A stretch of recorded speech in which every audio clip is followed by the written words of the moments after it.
Okay, so this is where this is the last problem we left off on. I want to go back really quickly to something that we're going to hit a lot today. Okay, so this right here, remember, is the definition of continuity. So if something is continuous, all of these guys are equal. Either the limit is equal to the answer, the y value, at that same coordinate, or that same x value, or you can do it, you can say the left side of the limit is equal to the right side of the limit, which is equal to the y value, okay? So either of those we have to show are equal to say it's continuous. That's how we prove it's continuous, right? We show either these two guys are equal or these three guys are equal, okay? All right, so pick up where we left off. We're at C here. Okay. We have a piecewise function, right? Piecewise function. It's got two pieces. The first piece, when x is less than 1, we use the top. We use negative 2x plus 3. It's linear. When x is 1 or greater, we use x squared. Okay, that's how we get our y values, right? So my first question is, we have to check for continuity. Where should we check? Which x values should we check? Because we can't check all of them. There's an infinite number of x values. We can't check all of them. We can only check a few. Or you could check as many as you want, but for time purposes, we want to focus on the ones that it could be. There could be discontinuity. So where could discontinuity be? Where's the only place that discontinuity could be here? Yeah, x equals 1. That's the only spot it could be discontinuous. Before 1. So from negative infinity to 1, to before 1, 0.99999. Why would we never worry about discontinuity?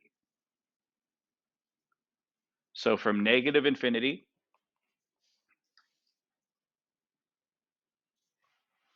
to 1, negative infinity. Why would we never have to worry about continuity?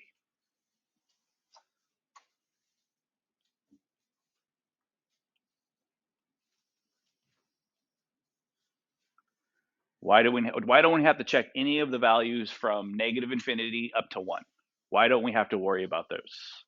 Or from 1 to positive infinity? Why don't we have to check any of those values? Why could I just say, no, I'm good?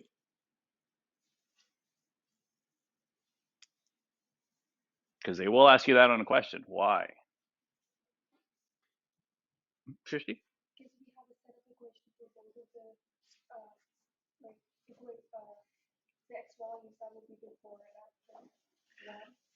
So think of this guy. Yeah, exactly. Think of this guy in the green. That's the guy I would choose from negative infinity to 1, right? That's the guy I would choose. Hold on. Oh, thank you, sir. That's the guy I would choose for this guy here. If I plug in any of those numbers from negative infinity up to 1, would I ever get anything undefined? No, it's linear. That's the thing about linear. It's everywhere. A line is a straight line forever and ever and ever and ever, right? When we draw lines, we always draw it with those little arrows because they never stop. Okay? What about this guy here? If I were to plug in any of those values to x squared, so after 1, all of those numbers up to positive, is there any number I could plug in there that would give me something undefined? No. I could square anything. Give me any number, I could square it, right? So because of that, we don't have to check anything from negative infinity up to 1 and 1 all the way to positive infinity. So where is the only place we would have to check? 1. That's the only place we have to check. What could possibly be happening at 1? Possibly. We haven't checked, so I don't want to say for sure. But what could possibly be occurring at 1 where it would cause an issue?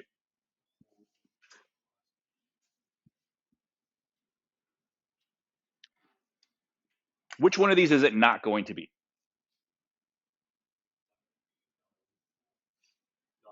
Which one? Which non-removable?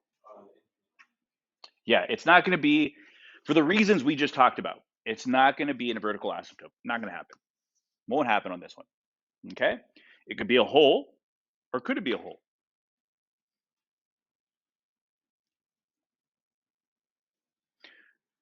More than likely, for piecewise, it's going to be one of these guys. It's going to be a jump discontinuity, because that's what causes just jump discontinuity. I use one function up to a value, and then I switch, and I use a different function. Well, sometimes they don't always meet up where they switch off. Okay? It's like a relay race. You guys have seen relay races where you have a baton and you pass it to the next person and they run, and you pass it to the next person and they run. This one is like passing to the next person, right? And they're nowhere near you.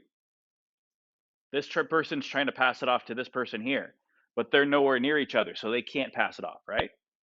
If they were able to, then it would continue like that, but they weren't able to.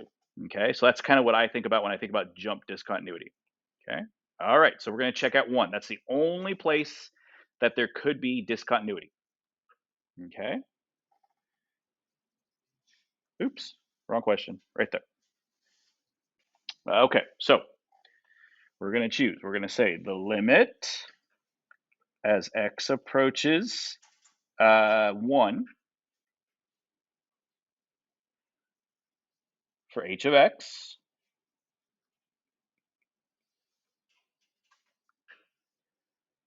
actually, you know what,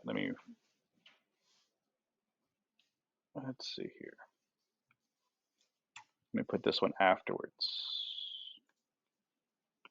First thing I want to check is the left side and the right side. So the limit as x approaches 1 from the left for h of x is equal to the limit as x approaches 1 for h of x.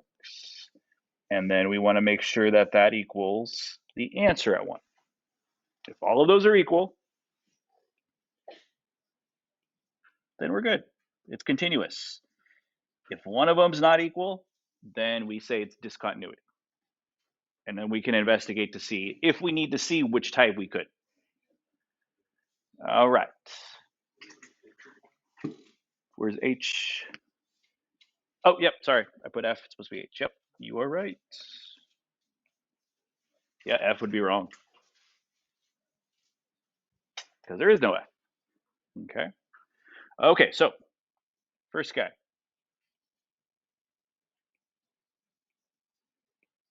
The limit, first one right here, the limit as h approaches 1 from the left side for h of x. How are we going to do this guy? The limit as h approaches 1 from the negative side, the left side, for h of x.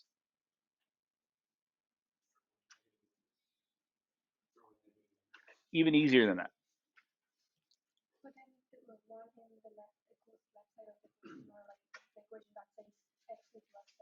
Yeah, remember the first rule of limits.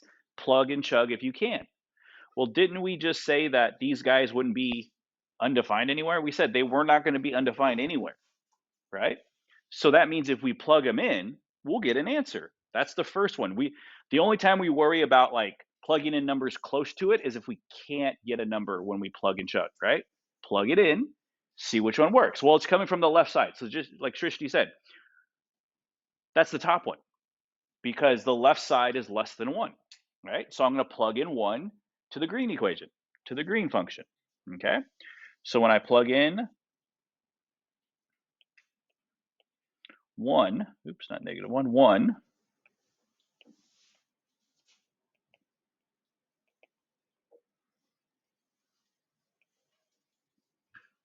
what do I get? I get positive 1.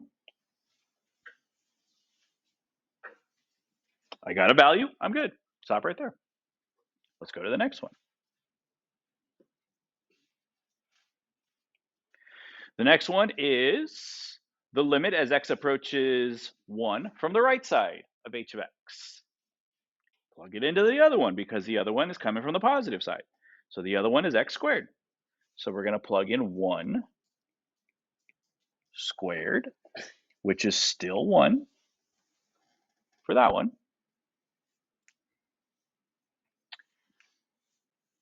Now, how do I find the next one? How do I find the overall limit? There you go. Since they're both the same, guess what? The limit is going to be exactly the same. That's the definition of a limit. Now let's throw in h of 1 and see if it's continuous. So where do we plug in h of 1? H of 1 says plug in 1 to h. Where do we plug it in? Green or yellow? Yellow. Yellow, because that's where it's equal to 1. Okay? Well, I already did that. I know what the answer is going to be, right? 1 squared is 1. So we would say continuous at x equals 1. That's the only spot where it could have had a discontinuity issue. It's the only spot. But when I switch, when I say switch, I mean this guy here. When I switch, which equation I use. When I switch, that's the only spot where I could have a jump or a hole or something there, and it didn't. They picked up where they left off. One was at 1, the other's at 1, the limit was at 1, the answer was at 1. There was a dot there. We're good. Okay? So there is no discontinuity. All right. All right, so example number 4. Example number 4, what's the difference? I want you guys to look at example number 4 right now. Doesn't it just look like the one we just did? It looks similar, right? Not exactly the same, but similar, right? Then what's the difference? There's a big difference. Let's see if you guys can spot it. What's the difference between 1, or sorry, the one we just did, C, 3C, and 4A, or 4B? What's the big difference? Yes. We have another variable. Yep. I have x's, big deal, I'm used to x's, but now there's another variable, an unknown, another unknown. Okay? So this question says we got to use the definition. We just did that. Okay, we're good there. To find the value so that g of x will be continuous everywhere. So everywhere it's continuous, just like the last problem, right? This guy is continuous everywhere, right? We said from negative infinity to 1, we're good. And then we said from 1 to positive infinity, we're good. And then we checked at 1, and we're good there. So they want it just look like this, okay? All right, so same idea. First question, where's the only place that I could potentially have issues with continuity? Same place, right? X equals 1, because that's where they switch off, right? That's where they switch off. So we know from negative infinity to positive 1, I'm good. And from 1 to positive infinity, I'm good. I don't have to check. That one we're good with. At 1, I could potentially have an issue. And they're saying, I want you to put the number in for A that would make it not an issue. How do we do this? Remember the first day, I said, there are 2 words that if I could teach, or unfortunately it's hard, you can't really teach students this. They either do it or they don't, they do it, or they just look at you with blank stares at your face. If I wish I could have every one of my students do this, I would. It's 2 words. One starts with a T, one starts with a C, one starts with a T. What was it? Critical thinking, right? Critical thinking, right? Everyone can critical think. Everyone. I don't care if you're this smart or this smart like you guys. Everyone can critical think. It's just whether you're willing to do it. Okay? How are we going to do this? You know half of the issue. You know what we're going to do. This is the same question as this. You've just seen one. That's why I put these 2 back to back, because it's going to look similar. What do we need to do to find A? What do we need to do to find A? Because that's what I got to find here. I got to figure out what guy I put in there that would give me exactly what I got for C. So what I want you to do right now in your head, Go over the steps that I did for C. Go over the steps. Go over the steps that I did for C. In your head, what did I do there? What did I do there? What did I do there? What did I do there? We diagnosed this problem here. Now we got to diagnose this problem here. Because we're going to do it the same way. We're going to do it the exact same way.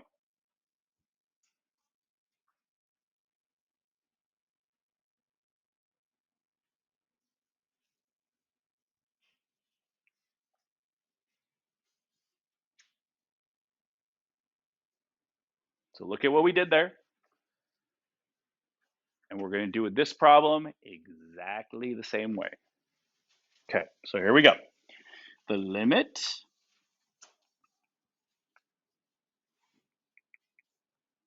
as x approaches 1 from the left for g of x equals the limit as x approaches 1 from the right for g of x is equal to the limit as x approaches 1 for g of x, which is equal to g of 1. We need all of those to be equal. For this question, it's not an option for one of those to be not equal. So we need to find out, we need to figure out what is A going to be to make all of those equal. Okay, so let's start with the first one. You're going to tell me what to do. How do I do the first one?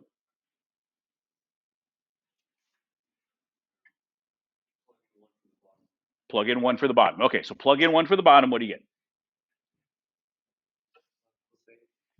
1. Say it again. 1 plus A. That's where people freak out. 1 plus A. What do I do? You write down 1 plus A. Right? When a doctor is performing heart surgery on someone, what would you think if they freaked out because oh my God, what? They wouldn't be a doctor for very long, right? That's the way you guys are. You guys got to think of yourselves as heart surgeons, brain surgeons, those kind of things, okay? What would they do if they see something like that? Well, just write it down. We'll deal with it later, okay? Do what we know how to do, and then we'll deal with it later, okay? All right, let's go to the next one. How do I get that guy? Plug 1 in for the top. Okay, so when I plug in 1 for the top, what do I get? I get 1 squared plus 7, which is 8. Okay, we're on a roll. Keep moving. So what is this got to equal? 8. Not 1 plus A, right? 1 plus A doesn't give me an answer. I need it to equal 8. How do I get G of 1?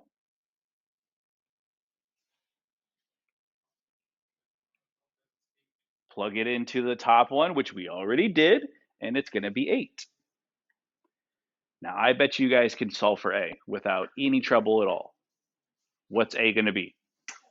7. Good job, right? Because they all have to be equal.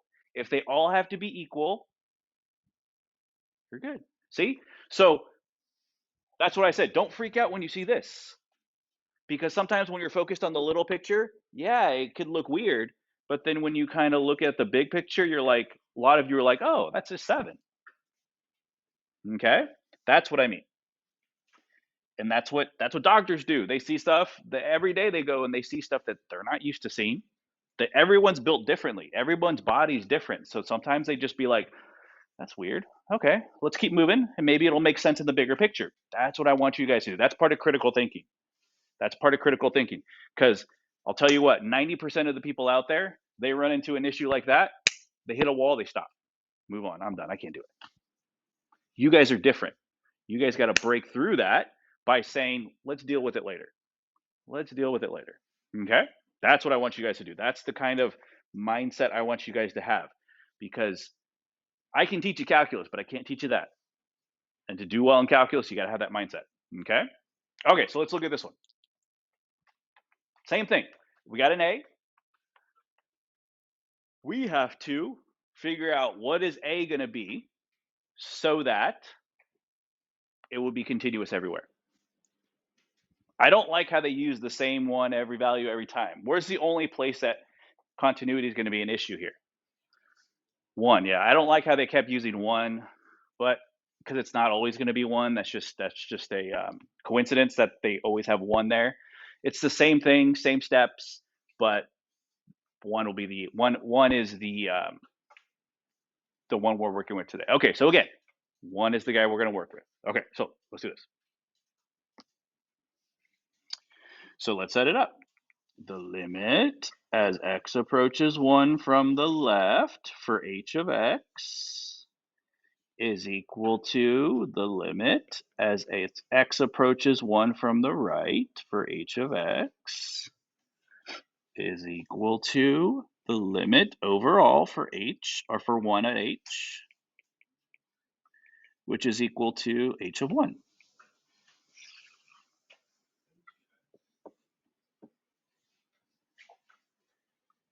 Okay. How do I get this guy here? Put the values in the top, right? Put the values in the top. I get 1 minus 1 to the 4th minus 1 over 1 minus 1. What do I get? 0 over 0. Uh-oh. We've gotten 0 over 0 before. What have we done when we gotten 0 over 0? Factor if we can, right? Do other steps, right? That means we have work left to do. If I would have gotten something over 0, that means vertical asymptote. But that's not what this is, right? So what I'm going to do over here on the side is I'm going to take this guy, I'll highlight it, and I'm going to try to factor that guy.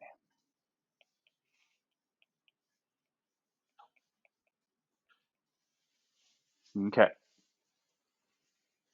The bottom can't be factored. It's just x minus 1. It's a binomial, can't be factored. But the top, how do I factor that? Focus on this guy here. Most of it should look familiar. Yes. Yeah, it should look familiar, right? X to a power and minus 1, that should look like difference of squares to you. The only thing that throws you off is the 4th. That's fine. So if it was x squared, so if it was x squared minus 1, what would that factor to? Good, like that, right? So what do you guys think x to the 4th minus 1 is going to factor to?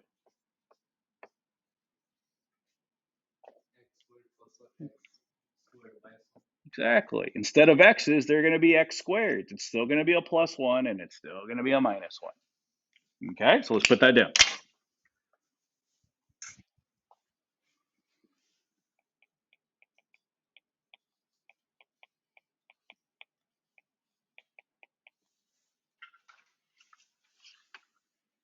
Can I factor it further? Is it one of these guys? That's difference of squares again, right? So x squared minus 1 can be factored again. So total factored version is this. This one's not difference of squares. X squared plus 1 is not difference of squares because that one is no difference. There's no difference there. It's just a plus. But x squared minus 1 can be broken down to this.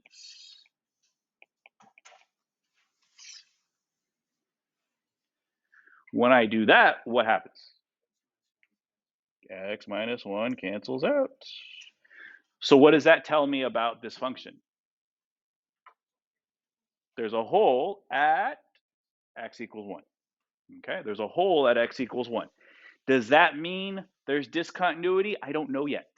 It could be, sometimes it'll have a filled in hole. So it could be discontinuous. We don't know. We're going to check right now. Okay. So what do I do now? What do I plug in 1 to? The new guy. Plug it into the new guy. So when I plug it into the new guy, what do I get? Yeah, 1 squared plus 1 is 2 plus times 1 plus 1 is 2. So yeah, you're going to get 4. Mm-hmm.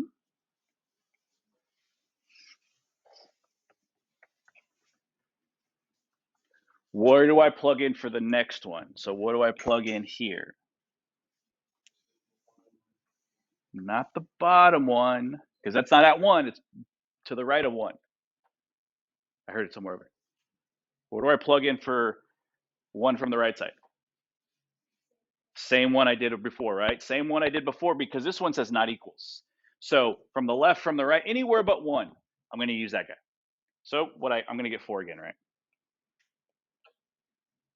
So this is 4. All right. All right. So last one.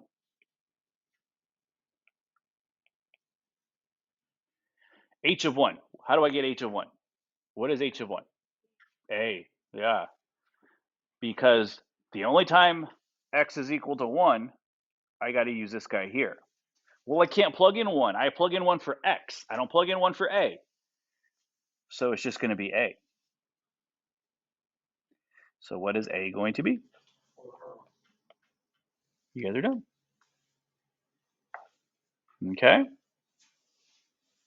Those guys are very, very, very, very, very they show up a lot on FRQs. These types of questions like A and B, they show up a lot on FRQs because it's kind of like a little puzzle, and they want you to show the definition of continuity. So hint, hint, those show up on FRQs. Okay. Same thing with C. C is actually an FRQ problem that I've used in the past. I don't use it anymore. I put it in the notes instead, but I've used it in past years. Okay. So what's the difference here? There's a couple differences here. It's the same directions, right? Same directions as A and B. Use the definition of continuity to find a value of A so that G of X will be continuous for all real numbers. Well, this one is F of X, so set of G. Okay. So what's the difference here? Yep. There we got 2 variables now, right? We got an A and a B. We got an A and a B. That's one difference. Okay. What's another difference? There's a couple different. There's a couple things else that stick out. Yep. Mm-hmm. There are now 3 parts to it. Those things, the things I'm bringing up, are the reasons. Are the walls. Oh man, there's 2 letters. What am I going to do? That's a wall, right? There's 3. There's not 2 anymore. There's 3 parts. That's a wall. We're going to break through those. Okay. Okay. So look at it. I want you to focus on discontinuity. Where could we have continuity or discontinuity? Take a look. Where are we going to have to check? Because I don't want to check everywhere. I don't have to check everywhere. Where are the 1 or 2 or 3 or 4 places that I have to check? Yeah, 1 for sure, because that's where it switches from the top to the middle. And then 2, because that's where it switches from the middle to the bottom, right? So that's where I'm going to have to check. I'm going to have to check at 2 places. I'm going to have to check at 2 places. So the first one I'm going to check is 1. Set it up like always. Again, I don't like that they use 1 because it's not always 1. I'm glad that they chose a different number for the second one, but that's essentially what you're going to do. The limit as x approaches 1.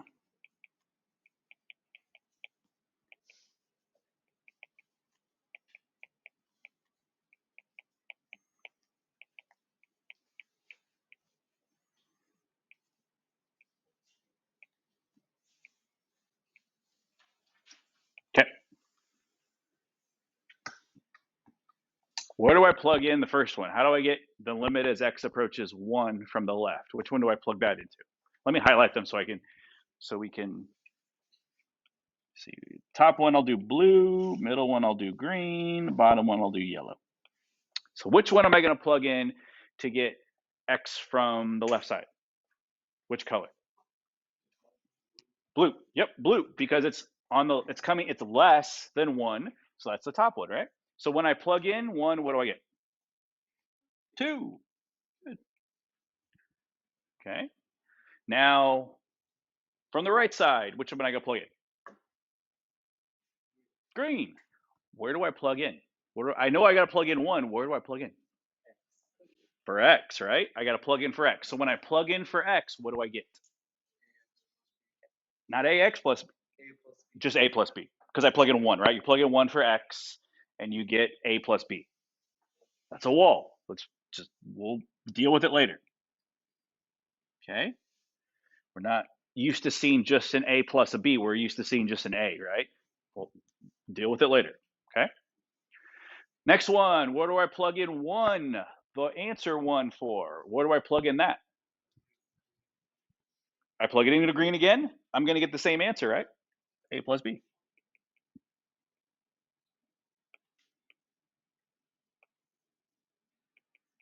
Okay.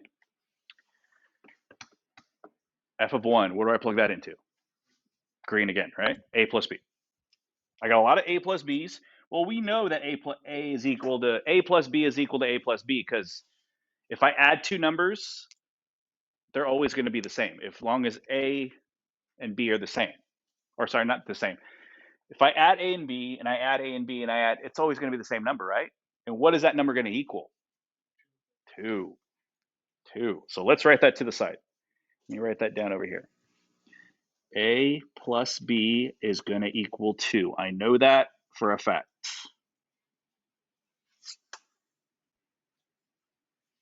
I don't know if you tell me what A is, I can solve for B.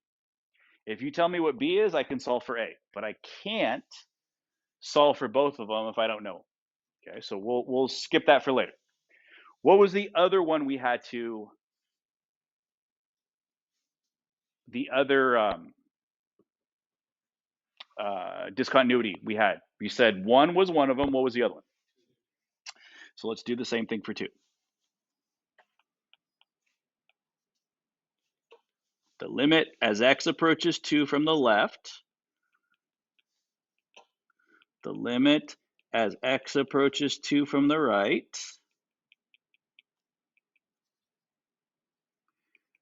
The limit as x approaches 2. F of 2.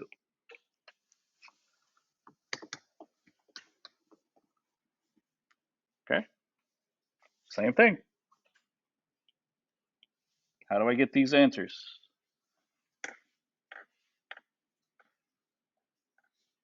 What's the first one going to be?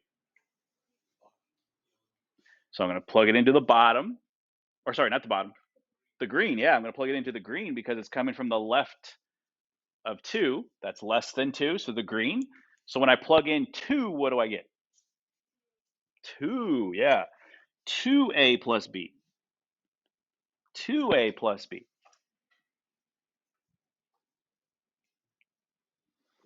Okay, so if I plug in 2 from the right side, from the positive side, which one is it going to be? Yellow. So when I plug in 2 there, what do I get? 6. Good. When I plug in 2 overall, which one is that? 6 again, right? And then f of 2 is the same thing, right? So I know 6 is equal to itself. I know that. But the one it's 2AB. 2A, so double A plus B. That is equal to 6.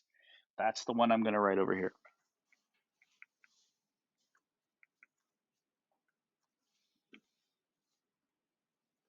Okay. Again, if you told me what A is, I could solve for B. If you told me what B was, I could solve for A, but they're not telling me that. Okay. So now, from now on, what we're going to do is we're going to focus on these guys here.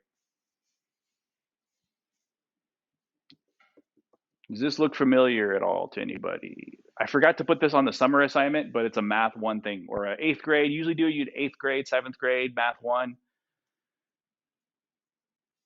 So what we're going to do is called systems of equations. Systems of equations. Systems means more than one. We have 2 equations, and they both share variables. Okay? What systems say is, if I were to add straight down, so if I were to add straight down, something has to eliminate, either A or B. Would that happen right now? Which one would go away? B actually wouldn't go away. What would I get if I add straight down here? 3a. What would I get if I add straight down here? 2b. Neither of them go away, right? So what I have to do is multiply one of them by something so that something goes away. So what could I multiply the top by that would make either a or b go away? I heard it somewhere. -1, right? If I multiply this by a by -1 and b by -1, and actually -2 by -1, and I add, wouldn't the b's go away eventually? That's what I'm going to do. So I'm going to multiply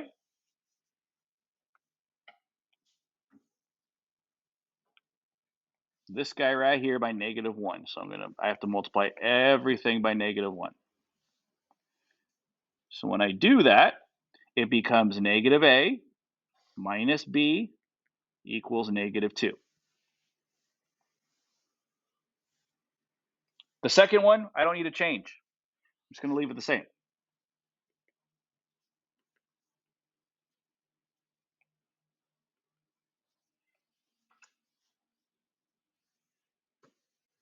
Now add straight down. What do we get?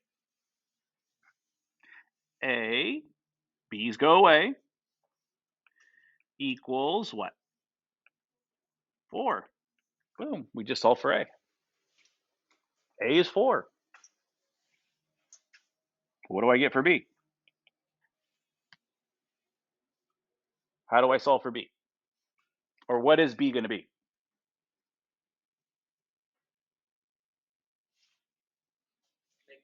-2. -2. Because if I plug in A here, if this is 4 plus what equals 2? -2.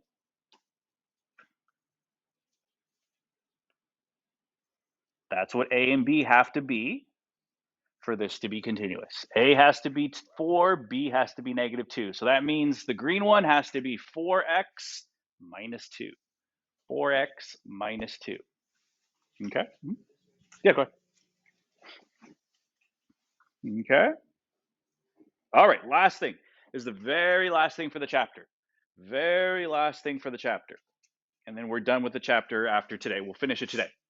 We got about 18 minutes. We'll finish this. This is super easy concept, but people always forget it for some reason. I don't know why, but it's a super easy concept. Okay? It's called the intermediate value theorem. Intermediate value theorem. In the paragraph here or the sentence, that's a very long sentence. It explains in words, but I'll explain what it means. It's very easy. Okay. So if there's a line here, let's say I were to draw a dotted line from this wall back to that wall. Dotted line there, right? I draw a dotted line. Or even better, let's make it even more visual. Let's say there's a river. Let's say it was a tiny stream going from here all the way to there, right? I built it. It's right here, going right through. Okay.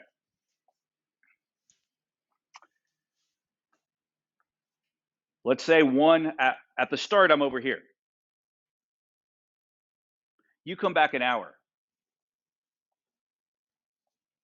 I'm over here. What had to have happened?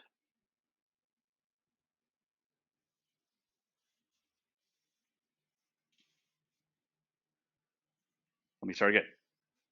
There's a stream here. There's a river right here. It goes from that wall to that wall. Okay? Picture that. Right between your guys' desks. I'm over here. You leave for 10 minutes. You come back. Mr. Flores is over here now. What had to have happened? I had to have crossed it, right? I had to have crossed it. Did you see me cross it? But there's only one way to get from over here to over here, right? To cross the river. That's what the intermediate value theorem says. If I start over here and I end over here, I had to have crossed over everything, right? I had to have crossed over everything. There's no way for me to get there without crossing, right? There's no way for me to get there without crossing. That's what the intermediate value theorem says right here. So if I start at A An hour later, 30 minutes later, I end up at B. I had to have crossed that line. I had to. Do I know when? Do I know where? No, but I had to have. That's what the intermediate value theorem says. That's all it says. It's very, very simple. So how do I prove it? Well, you got to show where you started at A and where you finished at B. And if it crosses that area, boom, you're done. Okay? That's all it says. That's all it says. So let's look at the examples. Like I said, it's a very easy concept to grasp because it makes sense. It's just perfect logic. It's logical. But if I ask you guys in 2 weeks, you guys, intermediate value theorem, what is that? That's why it's just always one of those things that slips out of your mind. Okay? So I challenge you guys to remember it because it's not that hard. Okay? It's not that hard of a concept. It's logic because it's just basic logic. Okay? Okay, so explain in words why the function has a 0 in the given interval. What does a 0 mean? We've talked about zeros, right? But in terms of a graph,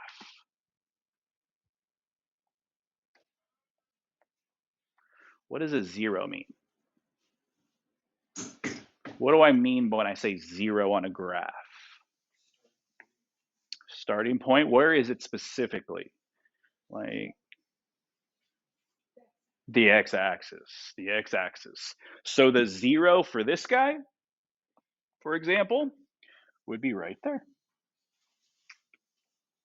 That is a 0, right? The x-axis. So when they say zeros, crossing the x-axis, that's what it means, okay? All right, so now let's go back to the question.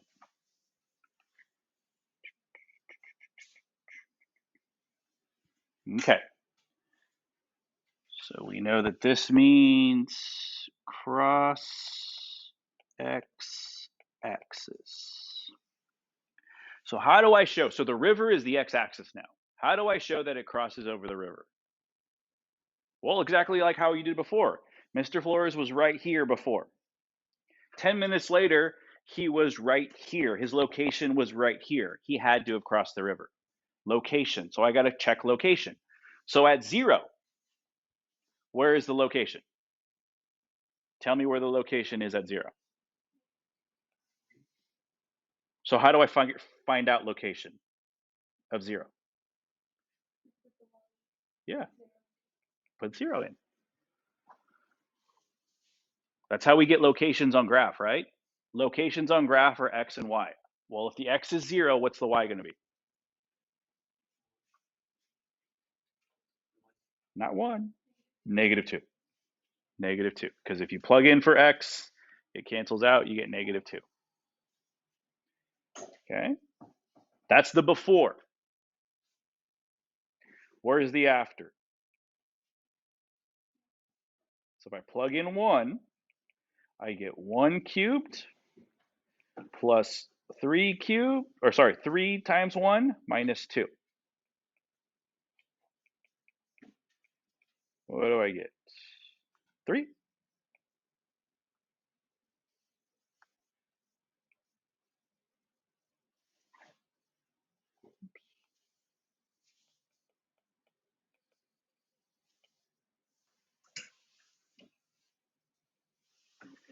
Yes. Did I do something wrong? Yeah, 3. Yeah, should be. This should be 3. Yeah, I added instead of multiplied, so it should be 2. Yeah. Thank you. 2. From starting to end, did I have to cross over the x-axis? Yeah. If you don't know, make a graph. That's the easiest way to tell. 0, -2. 1, +2. To get from A to B, I don't know when it crossed, but it had to have crossed the x-axis to get from A to B. Okay? Okay, next one. Do this one on your own. Try this one on your own.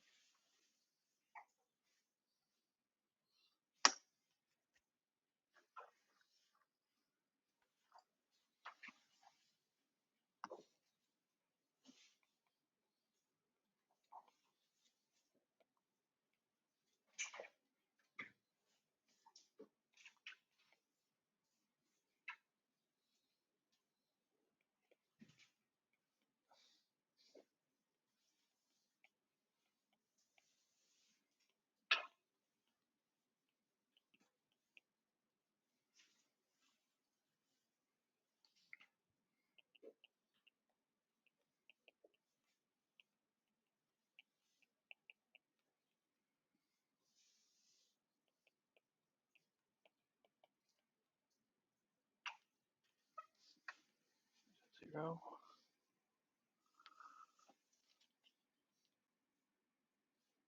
-1.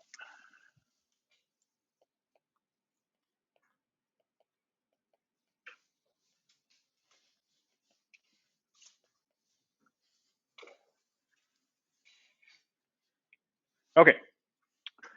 Plug in 0. I get 0 squared minus 0 minus the cosine of 0. 0 minus 0, cosine of 0 is 1. So 0 minus 1 is -1.